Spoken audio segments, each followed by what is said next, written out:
Hey, everybody. So I am actually not live on the radio today. I am doing a show here on Saturday. Thank you guys so much for tuning in because tomorrow is Easter. So I have a pre-recorded interview. This is the big announcement. I don't know if you guys have been following on YouTube, but I have a big interview tomorrow. I pre-recorded it. It'll air tomorrow with Darren Bailey, the former Illinois governor candidate. And it's a great interview talking about faith, family, and freedom. Everybody go over to YouTube. Find Speechless with Kev Phares right there, and you can subscribe, make sure to hit that notification bell, especially for that interview tomorrow. Airs at 3 p.m. tomorrow, everybody. It's going to be great. But I am live right now because I want to make sure that I'm still talking to you guys and getting just the conservative message out, especially on this beautiful holy weekend, everybody. I'm hoping and praying that you have a wonderful Easter this weekend. But let's get into the topics at hand. We're going to start off with what the hell is going on. I remember a time in which products were made to be sold based on their merit. I would go to the store to purchase things I needed based on a few key factors, and politics was not one of them. Brands worked in the marketplace to define themselves as good, unique, or cheap. Like not necessarily cheap in a bad way, but affordable, you know? And today, however, brands are defined about how much they fall in line with the woke mob's agenda. We've all seen it. Hershey's chocolate celebrated a biological man for International Women's Day. Coca-Cola urged its employees to be less white, whatever that means. And Disney has admitted to a, quote, not so gay agenda within their films. And now Bud Light has entered the ring. Not only have companies decided that it's time to change things up, I was also proven wrong this week. So these are two stories that we got here. So I was also proven wrong. Something that really doesn't happen often. I'm usually right. I'm a pretty right person, especially right in the conservative sense. But former President Trump was officially indicted. I didn't think it was going to happen. I didn't think that Trump was going to get indicted. I thought it was all a media show, but it has proven I was half right. It is a media show. And we're going to cover all of it and how big this media circus has gotten. Hey, everybody, I'm Kev Phares, and you're watching Speechless.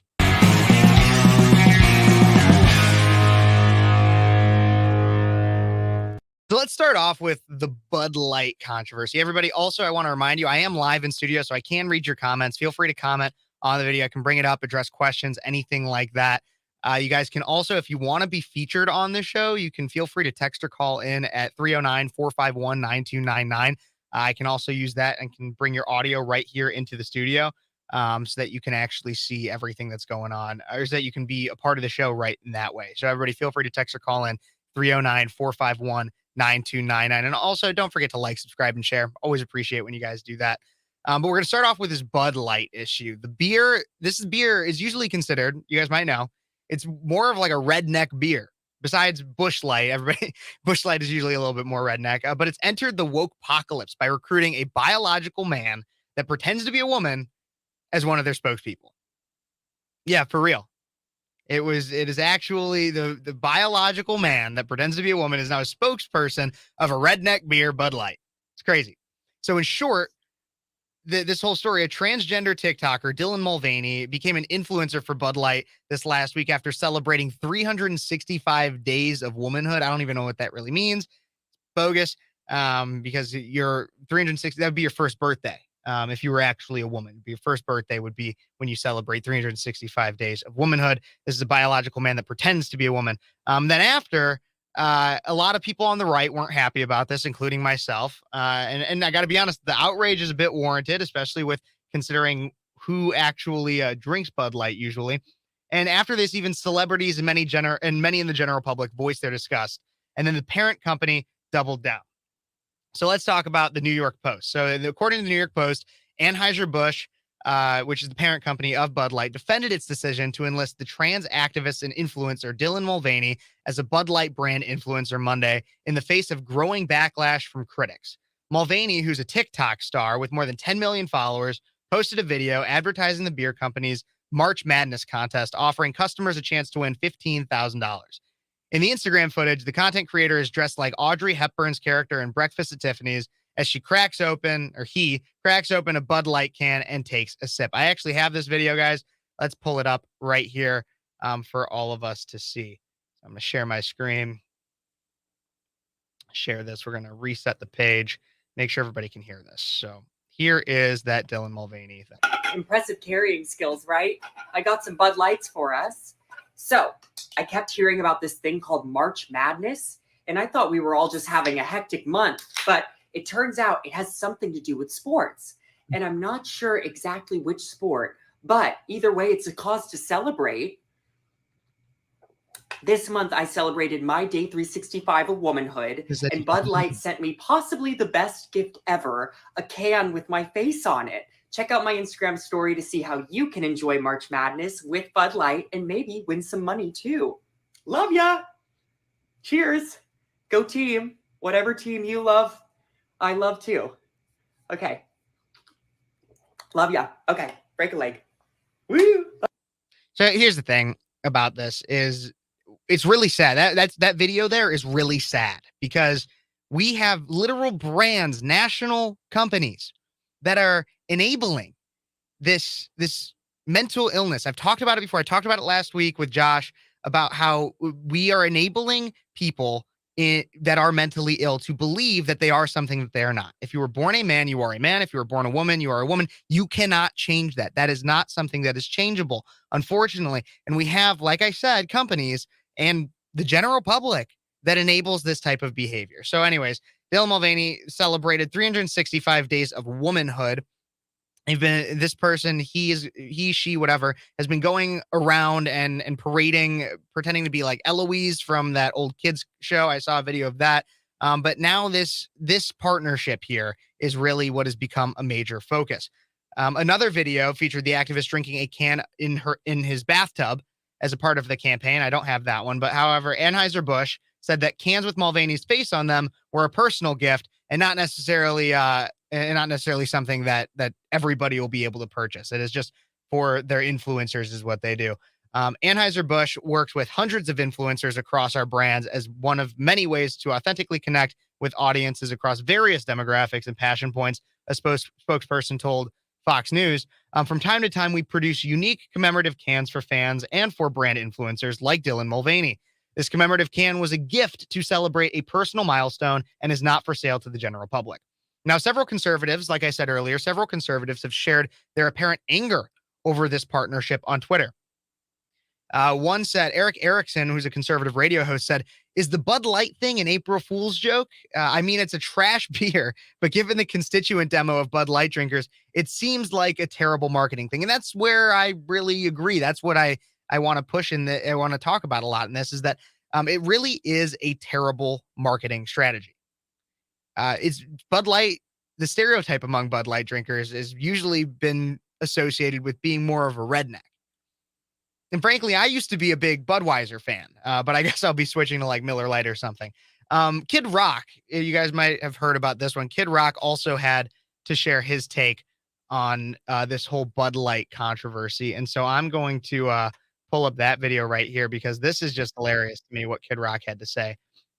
He doesn't even mention anything verbatim, but I'm going to share my screen right here. And here is Kid Rock talking about this whole controversy.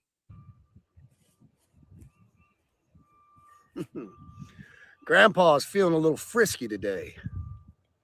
Let me say something to all you and be as clear and concise as possible.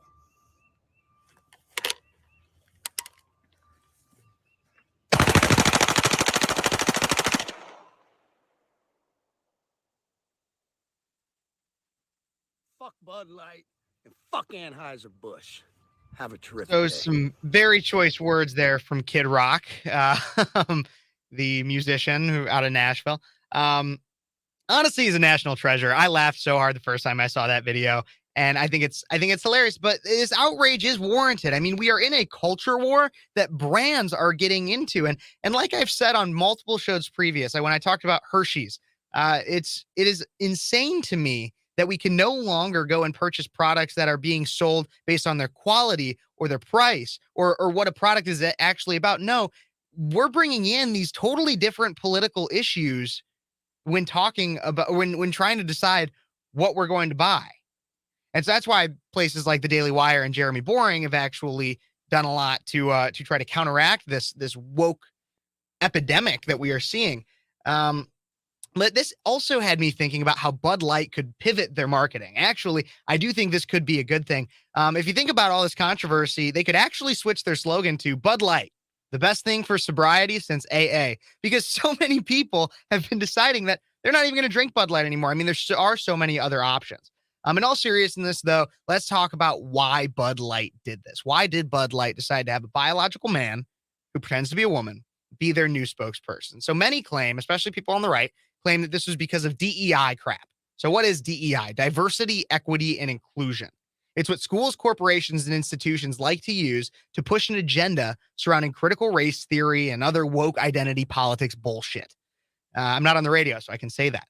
Frankly, DEI should stand for division, exclusion, and indoctrination. That's really what it is. Seriously, DEI at the educational level, DEI is not about diversity or inclusion at all. So I actually we have a DEI, diversity, equity, and inclusion office at Illinois State University.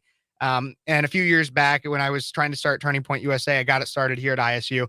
I went to talk to our DEI office because I thought they could actually help. Oftentimes in classrooms, conservatives are not treated. This shouldn't be a new story to anybody, but conservatives are not treated with inclusion and to be able to talk about ideas freely. Nor are they usually ever nor usually is diversity of thought ever discussed within a classroom or within a university setting. But I went into our diversity, equity, and inclusion office at Illinois State 2-3 years ago and talked to the head of DEI at ISU. And I said, what can we do to promote diversity of thought at ISU? And I was told that was not what their office was focused on, that their office was focused on diversity of race and the LGBTQ crap, everything like that. They did not care about diversity of thought and diversity of ideas and opinions. So what these woke mobs want to create is people that look different but think the same. That's the conclusion I've come to. They want people to look different but think the same. Diversity of thought does not matter, and nor do they want it to, because the leftist elites that are in charge want a population that is controllable, brainwashed, and controllable. Thomas Jefferson said, quote, "An educated populace is easier to cow, easier to control, and easier to enslave." And so the truth is, true education breeds freedom, but we don't have true education right now. We have colleges and we have even K through 12 schools that are pushing an ideology and saying that is the only thing that we can believe, that we cannot actually have a true conversation about what is going on in our society and what people actually believe. You must subscribe to one belief system.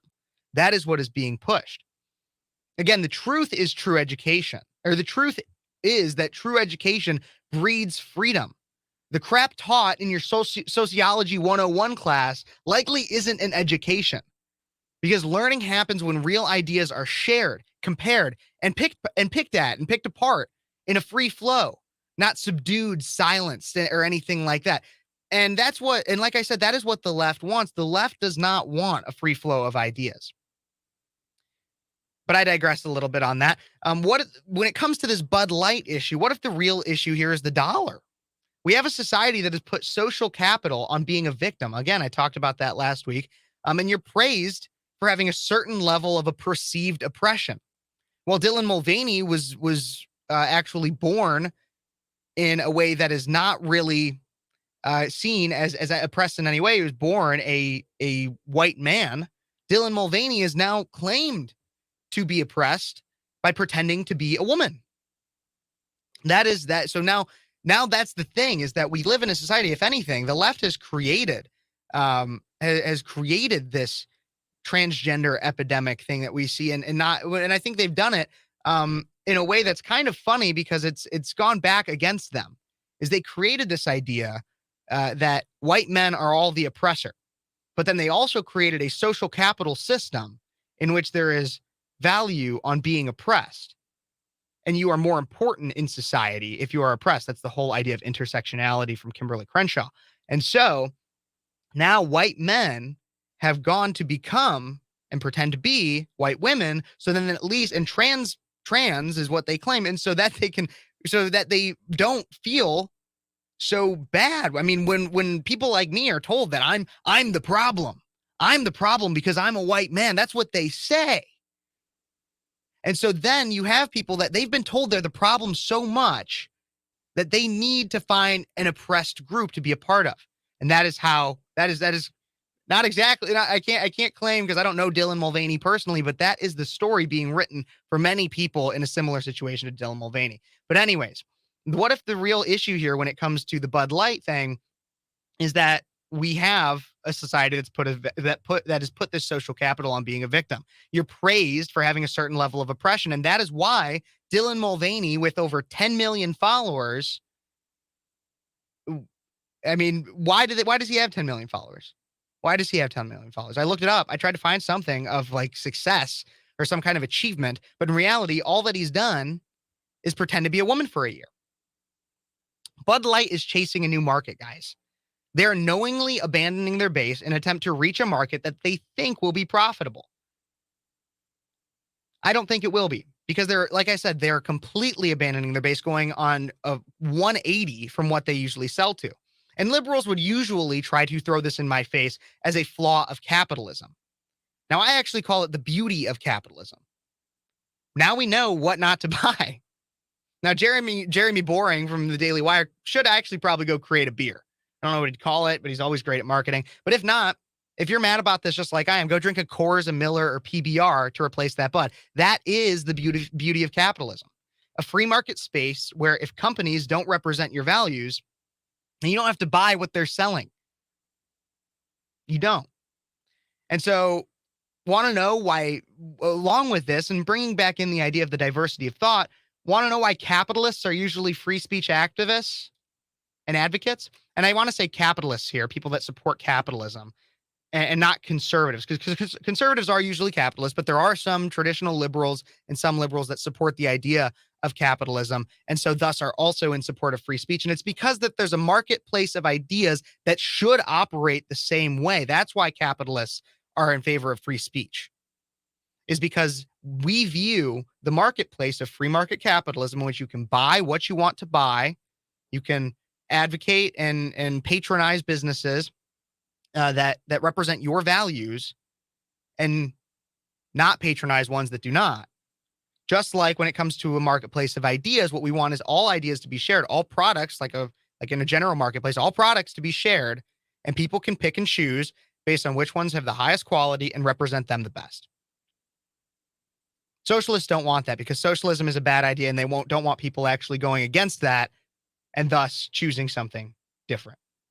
Anyways, I have a question here in the comments from my quote unquote adversary, the Progressive American.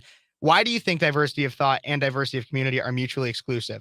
Doesn't lived experience contribute to differing opinions? Yes, lived experience contributes to differing opinions, of course. But lived experience does not only show or does not only come from having a different race.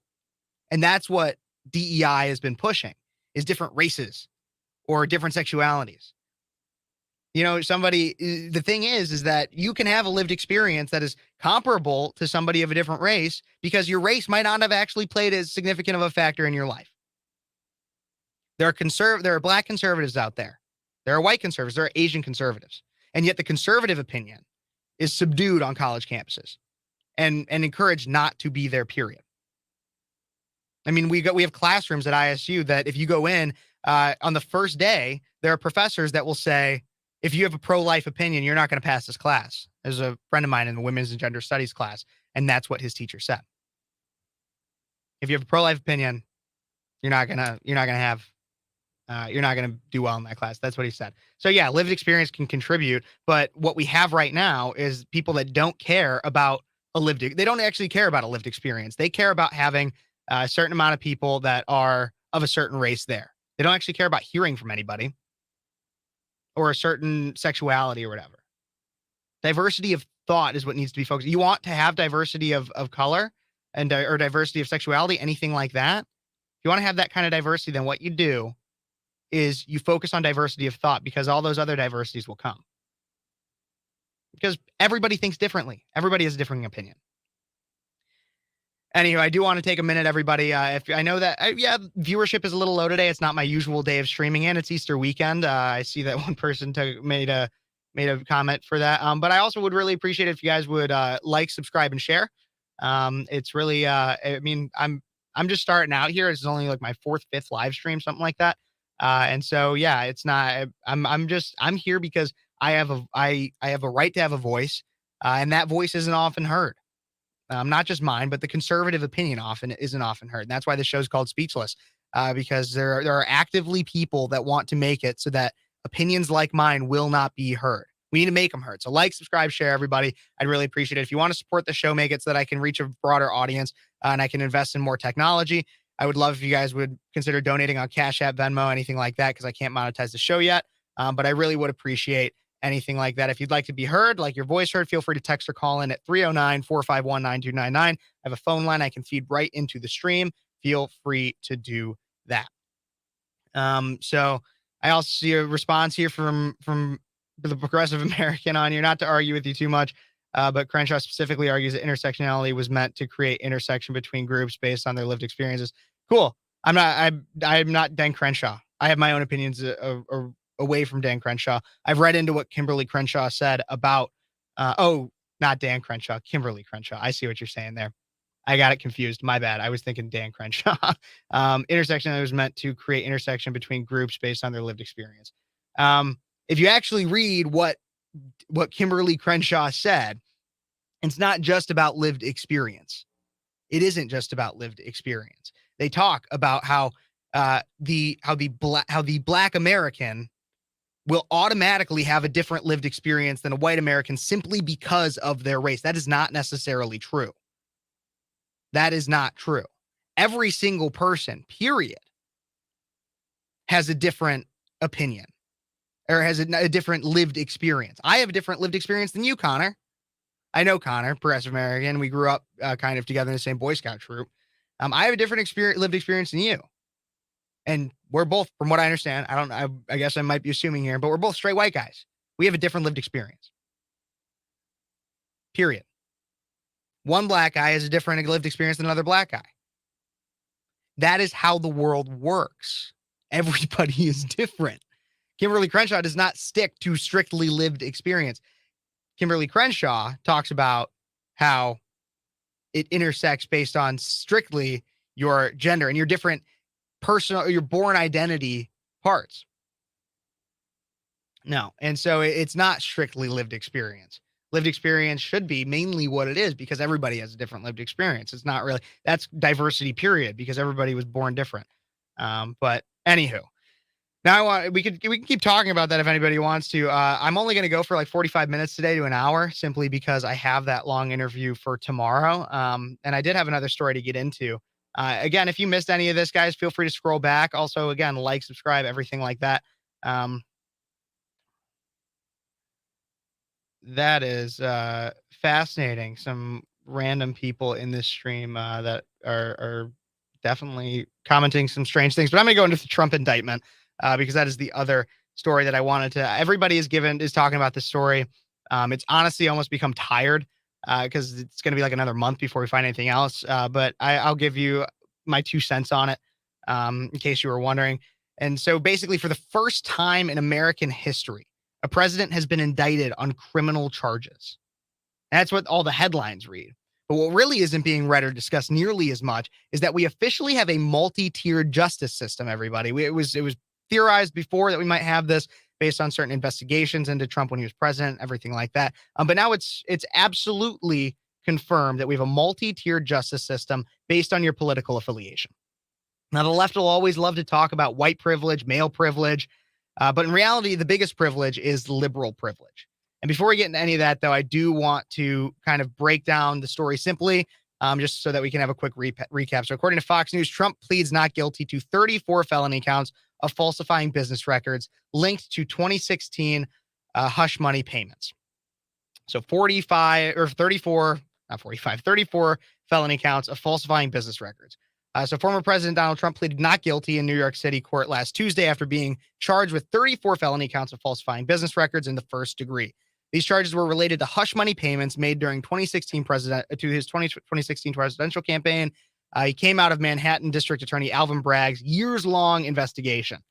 Bragg alleged that Trump, quote, repeatedly and fraudulently falsified New York business records to conceal criminal conduct that hid damaging information from the voting public during the 2016 presidential election. In 2019, federal prosecutors in the Southern District of New York opted out of charging Trump related to the payments made to the adult film actress Stormy Daniels and former Playboy model Karen McDougal. Nobody ever talks about her, but he only ever talks about Stormy. But yeah, also Playboy model Karen McDougal was also mentioned in this. And the Federal Election Commission has also tossed its investigation into the matter in 2021. Trump surrendered to the district attorney's office and was arraigned in court on Tuesday afternoon, where he pled not guilty to all charges. The indictment was unsealed in court during Trump's arraignment before presiding trial judge Juan Merchan. Trump was charged in a New York Supreme Court indictment with 34 counts of falsifying business records in the first degree. Bragg, the Soros-funded attorney, is alleging that Trump falsified New York business records in order to conceal damaging information and unlawful activity from American voters before and after the 2016 election. During the election, Trump and others employed a, quote, catch and kill scheme to identify, purchase, and bury negative information about him and boost his electoral prospects, Bragg alleged. Trump then went to a great lengths to hide this conduct, causing dozens of false entries in business records to conceal criminal activity, including attempts to violate state and federal election laws. Okay, there's more to this. Really, I think that this whole case is a nothing burger, period.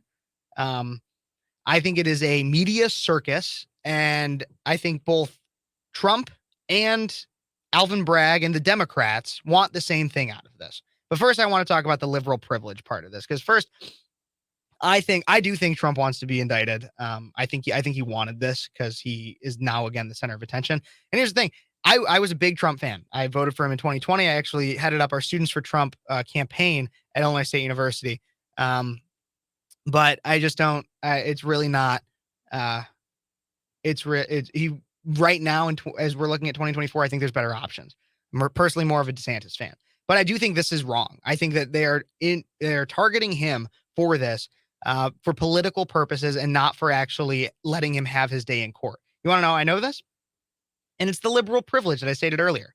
Hunter's laptop, Hillary's emails, Bill Clinton, provably committing perjury back in the 90s. The list goes on. We are setting a dangerous precedent, everybody, by going after people that held political office for strictly political purposes. Trump might have done these things, but here's the thing I can tell you. One, the Democrats love this, the Trump indictment. That's kind of already assumed. The Democrats love this whole idea of him being indicted for two reasons. One, because then they are even further trying to shift public opinion. It pushes the opinion that they've already had. I talked to my roommate about this thing, this indictment a few days ago, and he had heard Trump was being indicted and assumed that it had something to do with January 6th. Has nothing to do with January 6th. I mean, it does in the fact that the Democrats are still trying to go after Trump. They want to lock him up for literally anything, even if they have to make it up. That's why they made up false impeachment charges on him. They would go after him for anything. So that's the first thing, is that they would love that. Secondly, Democrats want this because they see that it's only boosting Trump's popularity more. I talked about last week how once the indictment was announced, Trump went up in popularity. He got $4 million within 24 hours of that indictment. I think more recently, he's gotten several million more, especially from first-time donors. This is only making him more popular. Democrats want that because they know that Trump is beatable in a general election. So they want him to win the GOP primary. Trump wants this all to happen for the same reason. Not necessarily about the general, but because he wants to win the primary. That's how it's looking right now. But we're still a year plus out from this primary. I don't necessarily know if this is going to keep its momentum for that long, but it could. And both the Democrats and Trump will work to make sure that it does. That's really what's going on. It is a instance of political persecution in which I believe that Trump wants it and the Democrats want it for the exact same reason, because it'll elevate Trump's support. And 2024 is the big question on a lot of people's minds when it comes to Trump. First thing that a lot of people ask, and I'm going to look up exactly what it says, but I've had some people that obviously are not like political science majors and stuff, but they'll be asking me if Trump could, if he got arrested and thrown in prison, which I don't think will ever happen, but if he got arrested and thrown in prison, could he still run for president? And actually he could. Even if he was still the GOP nominee, because the Constitution lists that there's 3 qualifications for being president. The first is that the president must be 35 years of age, be a natural born citizen, and must have lived in the United States for at least 14 years. That's what the Constitution says. To be president, there is nothing added to that, and there is no amendment or anything anywhere that says anything otherwise. So yes, you could be in prison. In fact, recently, even Joe Exotic from the Tiger King series and everything, he announced that he's running for president in 2024. You guys should definitely go check out his campaign. I'm sure it'll be quite the riot. Even the libertarians have already come out and said that his campaign should not be taken seriously because he is a joke when it comes to a political campaign. But no, Trump could run for office and technically be a president from prison. That could happen. Highly unlikely. I don't think that Trump will be going to prison. I think that, like I said, pun 100% intended, that these charges are trumped up. They all look, from what my research into campaign finance violations, is these all look like they should be misdemeanors at best. And in fact, many other judges and investigators have gone away from indicting Trump because they know that there's not much substance to it. So everybody just be ready for an absolute media circus. That is what is going to happen. It's going to be a media circus trying to push Trump to the top of the 2024 ticket for Republicans. So for the benefit of both Democrats and Trump, that's who it's for. I definitely encourage, though, looking into other Republican candidates if you are considering actually taking 2024 seriously, because I don't think Trump would win a general, personally. Like the guy, thought he did great things for this nation. Best president in my lifetime. Best president since, if not even better than Reagan. But he should not run for president in 2024. We need more young blood in for the Republicans. We need people that, personally, I'm a big fan of Ron DeSantis. Ron DeSantis is young. He has the same backbone, and he's also has a lot less baggage behind him. But everybody, I digress. Like I said, there's a big interview I'm launching tomorrow. You can already see that it's probably up on my YouTube. Tomorrow, I have an interview with Darren Bailey airing. Darren Bailey, former governor candidate of Illinois, Republican governor candidate against J.B. Pritzker, the small town farmer that absolutely started a movement unlike any other in terms of conservatism in Illinois. Grassroots movement that truly inspired many. And while he didn't win, he's a very interesting person, very strong in his faith, and it's a great talk. So everybody, make sure you hit the notification bell for that. Like, subscribe, and share. Everybody, I hope you have a wonderful Easter weekend. Celebrate it with your families. Maybe go to an Easter brunch, get some food tomorrow. I'm really looking forward to having that interview. I already had that, but I'm looking forward to having that interview air. So everybody, make sure that you tune into that tomorrow at 3 p.m. After all the festivities and everything. Thank you so much for tuning in, everybody. This has been Speechless on Cities 92.9, not even on Cities 92.9, on YouTube. Thank you guys. Like, share, subscribe, and I'll see you next time.